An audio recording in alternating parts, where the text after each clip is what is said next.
สงค่ามือสงพ่อแม่พี่น้องเฮากูก็กูก้นค่ะมือสงค่าเขาคู่เสเมืองดีออกรายการลาดปันตั้งหู้พ่อแม่พี่น้องผู้ถ่อมยันเฮาเขากูก็กูก้นค่ะตอนตาเมื่อไนข้าวเตเอากับกายโดยข้าวยาม24 ชั่วโมงมาฮอมาลัดในพ่อแม่พี่น้องเขาเลยเอาเจ้าตื้อเป็นพรดีวันดีมีกูวันไหนค่ะเนาะวันดีมีกูวันดีกูวันเจ้าเสียเฮาคาเจ้าเสียเสียจ่าจ้องนำลัดไว้ว่าเหลินนะเหลินอ่ำเป้วันไหนครับว่าเหลินอ่ำเป้วันปีก็เป้เดินเลินก็เป้วันก็เป้ยามนะครับว่ายามในบอกว่ายามเลยเปิ้นใครอ่ะเนาะปีอ่ำเป้เลินอ่ำเป้วันอ่ำเป้ยามอันจะเมืองหลีที่ฮอดตัวเดียวนี่เป็นยาม24 ชั่วโมงยาม24 ชั่วโมงในเมื่อ30 ปีปนมาเขาเลยเมื่อแผ่วตีน้ำคำและเลยย้อนเอาเสียหนอทุนนะครับเสียหนอทุนเสียหนอทุนนี่เป็นก้นน้ำคำค่ะเนาะเป็นสลัดไตมันจะได้เป็นไตเมาค่ะกะนะก็กะแต้มดิกไตดวงให้ไหนไว้ยาม24 ชั่วโมงเมื่อนั้นเขาตึกเป็นก้นหนุ่มเขาว่าขาดเด็กกว่าเมืองไทยสลาเขามียาม24 ชั่วโมงตอนบรรคาจองไรเนี่ยมันก็ว่าป้อลูกหลานใครก็มาเฮ็ดการจอยปอชาแลมาเฮ็ดเตียนเฮ็ดอ่างเฮ็ดเตียนจอยปอชาละนาการต่างงานในปองเยาก็ติดตอนของกาติดบันของกาเนี่ยเขาก็เป็นคนหนุ่มเมื่อคัดใจเกี่ยวจาเมื่อจอยเจ้าเฮ็ดการเฮ็ดงานนะตัวมขี้พึ่งกินขี้พึ่งเฮ็ดเตียนเฮ็ดอ่างปันเจ้าที่นำคำนั่นคำในเขาขาก็ว่าเขาขาเฮ็ดเตียนบัญชาลาเขาเยาเขาขาติดกับเมืองไทยมันเจ้าก็เลยเตรียมปันตั้งมือเจ้าเนี่ยยาม24 ชั่วโมงเนี่ยเมื่อป่นมา30 ปีค่ะเนาะเตรียมปันให้ก็ข้าก็เอามาในเมืองไทยเอามาปืนเพนในเมืองไทยค่ะยาม24 ชั่วโมงเงาเตสาติตีมาตั้งนำคำค่ะเป็นยามพี่น้องไตอันอยู่ในเมืองเหนือเมืองขอนเมืองตีเมืองวันเมืองนาจันตาเจ้าตั้งเมืองหมู่เจนำคำเมืองเมาปุ่นค่ะข้าเอามาเพในเมืองไทยเนี่ยยาม24 ชั่วโมงข้าเอามาให้ก็คำว่าป้อเป็นตัวคอมพิวเตอร์ให้ก็ปืนเพเมื่อเร็วได้จอดตัวกับนำเนี่ยหลายหมื่นหลายแสนหลายล้านผืนเนาะค่ะก้อยการมาได้ข่าวแต่มาอ่านเฮิงเพเลยนั่นเฮิงตัวกับตั้งกำผะให้ควรตั้งนำได้ฮู้ว่ายาม24 ชั่วโมงมันเจออะไรกูวันค่ะดีกูวันค่ะวันดีมีกูวันนะวันดีกูวันหรือในตัวยามให้กว่าไงพอยามเป้ในกองเป้ติ๊กนะพอยามดีกองดีติ๊กค่ะฮอค่ะเนาะฮอค่ะวันอาทิตย์ค่ะวันอาทิตย์วันตะนังหน่วยวันตะนังกันหน่วยอันนี้เปิดห้องว่าวันอาทิตย์เนาะวันอาทิตย์ไหน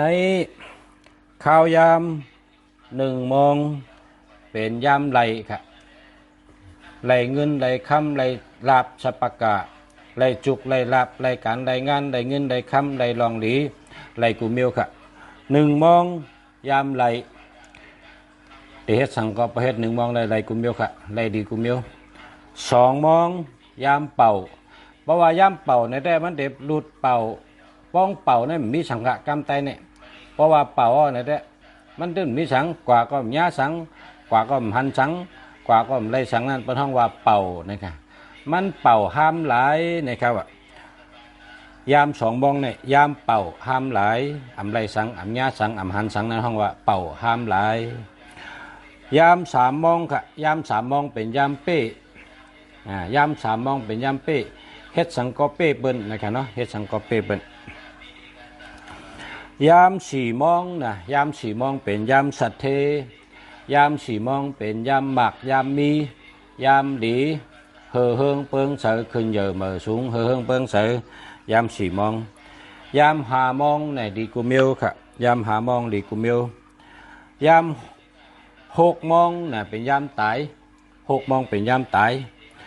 ยาม7 โมงเป็นยามเป้ค่ะยาม7 โมงเป็นยามเป้ยาม8 โมงเป็นยามเมตตาย ยาม8 โมงเป็นยามเมตตายาม9 โมงเป็นยามเฮบ่9 โมงในล้อมโฮคล้ายๆบ่ล้อมโฮได้วุ่มเข้าสนกวายมเข้าสนเปิ้นว่ายามเฮเพอันตะแลอำเข้าเฮิรนอำเข้าสนยามเฮยาม10 โมงเป็นยามขุนครับยาม10 โมงยามขุนยาม11 โมงเป็นยามดีนะดีกูมิว11 โมงในยามดีกูมิว12 โมงยามปลายครับ12 โมงในยามปลายนะปลายไล่ปลายไล่ค่ายไล่ปลายไล่หนีนะยามปลายเปิ้นน่ะเปิ้นปลายเฮาปลายเปิ้นพอเฮาก็จุเปิ้นก็เปิ้นปลายเฮานะพอเฮาเฮ็ดลองสังก็เปิ้นปลายหมดยาม12 โมงพอถึง12 โมงยาวในซ้ำขึ้นตี1 โมงครับ1 โมงยามไหล2 โมงยามเป่า3 โมงยามปี้4 โมงยามหมาก5 โมงยามดี6 โมงยามตาย7 โมงยามปี้8 โมงยามเมตตา9 โมงยามเฮ10 โมงยามขุน11 โมงยามดี12 โมงยามปลายเห็นไหมครับในวันอาทิตย์ค่ะเนาะวันอาทิตย์เป็นจังไดครับกำในเฮาขามาด้วยในวันจันทร์นะครับวันจันทร์ในเปิ้นฮ้องว่าวันตานินลานะครับวันตานินลาในแต่ห้องว่าวันตานังลาในห้องว่าวันจันทร์ค่ะวันจันทร์ค่ะกำในนับโดยในวันจันทร์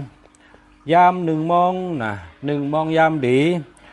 ยาม1 โมงยามดี2 โมงยามไหล3 โมงยามขุน4 โมงยามเมตตา5 โมงยามเฮ6 โมงยามปลาย7 โมงยามหมากมี8 โมงยามเป้9 โมงยามเป่า10 โมงยามตาย11 โมงยามไหล12 โมงยามตาบอดนะพอ12 โมงขึ้นตี1 โมง1 โมงยามดี2 โมงยามไหล3 โมงยามขุน4 โมงยามเมตตา5 โมงยามเฮ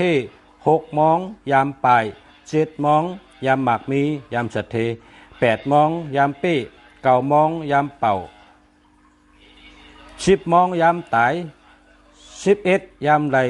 12 ยามตาบอดนะครับในวันจันทร์ค่ะเนาะในวันอังคารค่ะวันอังคารในเปิ้นฮ้องว่าวันแองกาในวันแองกาในก็วันอังคารน่ะเนาะยามอังคารใน1 โมงยามเป่า2 โมงยามตาบอด3 โมงยามไหล4 โมงยามสัตเทยามหมากมี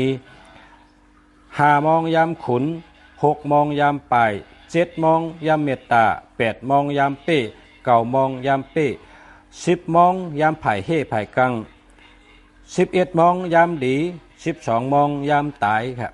พอถึง12 โมงขึ้นตี1 โมงครับ1 โมงยามเป่า2 โมงยามตาบอด3 โมงยามไหล4 โมงยามหมากมียามสัตเท5 โมงยามขุน6 โมงยามปลาย7 โมงยามเมตตา8 โมงยามเป้9 โมงยามเป้10 โมงไผ่เฮไผ่กัง11 โมงยามดี12 โมงยามตายนะครับในวันอังคารครับกำในสืบมาวันพุธครับวันพุธวันปตหูวันพุธปตหูยามวันพุธเนี่ย1 โมงอ่ำดียามอ่ำดี2 โมงยามไหล3 โมงยามขุน4 โมงยามเมตตา5 โมงยามปลาย6 โมงยามไผ่เฮไผ่กัง7 โมงยามเป้8 โมงยามดี9 โมงยามตาย8 โมง9 โมงยามตาย10 โมงยามสัตเทยามหมากมี11 โมงยามเป่า12 ตาบอดยามตาบอดพอถึง12เอาขึ้นตี1 โมงครับ1 โมงยามอ่ำดี2 โมงยามไหล3 โมงยามขุน4 โมงยามเมตตา5 โมงยามปลาย6 โมงยามเฮยามกัง8 โมง6 โมงยามเฮยามกัง7 โมงยามเป้8 โมงยามดี9 โมงยามตาย11 โมงยามหมัก10 โมงยามหมากมียามสัตเท11 ยามเป่า12เนี่ย12 ยามตาบอดในวันพุธค่ะเนาะกำในมาถึงในวันแก่สัปปะเตนะวันแก่สัปปะเตในเปิดห้องว่าวันพัดนะ วันพัดใน1 โมงยามไหล2 โมงยามอ่ำลี3 โมงยามไหล4 โมงยามเป้5 โมงยามเมตตา6 โมงยามตาบอด7 โมงยามเมตตา8 โมงยามเฮ9 โมงยามขุน10 โมงยามหลี11 โมงยามปลาย12 โมงยามสัตเทยามหมากมีอันนี้ในวันพัดค่ะเนาะวันพัด1 โมงยามไหล2 โมงยามอ่ำหลี3 โมงยามไหล4 โมงยามเป้เปิล5 โมงยามเมตตา6 โมงยามตาบอด7 โมงยามเมตตา8 โมงยามไผ่เฮไผ่กัง9 โมงยามขุน10 โมงยามหลี11 โมงยามปลาย12 โมงยามหมักมียามสัตเทเป้เปิลนี่ก็ดีกูเมียวขันวันพัดกำในมาถึงวันศุกร์ค่ะวันศุกร์ในวันศอกยาห้องว่าวันศุกร์1 โมงยามไหล2 โมงยามเป้3 โมงยามเป้4 โมงยามอ่ำหลี5 โมงยามตาบอด6 โมงยามเมตตา7 โมงยามเป้8 โมงยามขุน9 โมงยามหลี10 โมงยามปลาย11 โมงยามปลาย12 โมงยามหมากมียามสัตเทนะครับในวันศุกร์ค่ะวันศอกยาวันศุกร์ค่ะเนาะ1 โมงยามไหล2 โมงยามเป้3 โมงยามเป้4 โมงอ่ำหลี5 โมงตาบอด5 โมงในเป็นยามตาบอดยาม5 โมงยามตาบอดยาม6 โมงยามเมตตายาม7 โมงยามไผ่เฮไผ่กังยาม8 โมงยามเจ้ายามขุนยามหลียาม9 โมงยามหลียาม10 โมงยามปลายยาม11 โมงยามปลายเปิ้นปลายเฮาปลายเปิ้นดียาม12 โมงยามหมากมียามสัตเทนะครับในแคมป์ดีกุมิวกำในมาถึงวันเสาร์ค่ะวันเสาร์ในวันจันเนค่ะเนาะวันเสาร์วันจันเนค่ะ1 โมงยามอ่ำหลี2 โมงยามไหล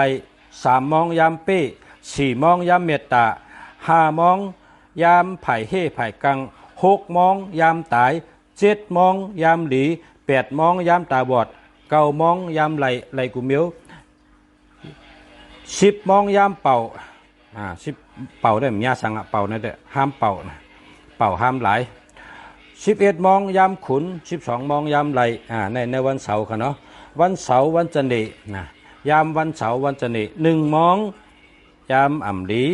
นะวันเสาร์วันจันทร์1 โมงยามอ่ำหลี2 โมงยามไหล3 โมงยามเป้4 โมงยามเมตตา5 โมงยามไผ่เฮไผ่กัง6 โมงยามตาย7 โมงยามหลี8 โมงยามตาบอด9 โมงยามไหล10 โมงยามเป่า11 โมงยามขุน12 โมงยามไหลนี่ค่ะวันดีค่ะวันดียามดีมาสูงค่ะพ่อแม่พี่น้องเขาค่ะเนาะกำในมาตุยเลินทุนวันทุนกันค่ะเลินทุนวันทุนเลินทุนวันทุนเลินเสียงวันทุนวันศุกร์วันจันทร์เลินกำวันทุนวันเสาร์วันพัดเลิน3วันทุนวันพัดวันอังคารเลิน4วันทุนวันเสาร์วันพุธเลิน5วันทุนวันศุกร์วันจันทร์เลิน6วันทุนวันพัดวันเสาร์เลิน7วันทุนวันอังคารวันพัดเลิน8วันทุนวันติดวันพุธเลิน9วันทุนวันศุกร์วันพุธเลิน10วันทุนวันพัดวันเสาร์เลิน11วันทุนวันอังคารวันพัดเลิน12วันทุนวันพุธวันศุกร์นะครับนี่เป็นวันทุนค่ะเนาะสืบเสนให้เฮาคาดโดยวันเปียดนะครับวันเปียดในก็วันที่วันดูวันเดียวนะกันเนาะเลินเสียงในมันวันเปียดเลินเสียงเปียดวันพัดวันเสาร์เลินกำวันเปียดวันพุธวันศุกร์เลิน3วันเปียดวันติดวันจันทร์ เดือนสี่วันแปดวันอังคาร8วันราหูเดือนห้าวัน8วันพัดวันเสาร์เดือนหกวัน8วันศุกร์วันพุธเดือนเจ็ดวันจันทร์วันติดเดือนวันวันอังคารและวันราหูวันอังคารวันราหูก็ไหว้วันพุธวันเดือนเก้าวันพัดวันเสาร์เป็นวันเดือน10วันพุธวันศุกร์เป็นวันเดือน11วันติดวันจันทร์เป็นวันเดือน12วันอังคารวันราหูเป็นวันนะครับเนาะในเป็นวันครับ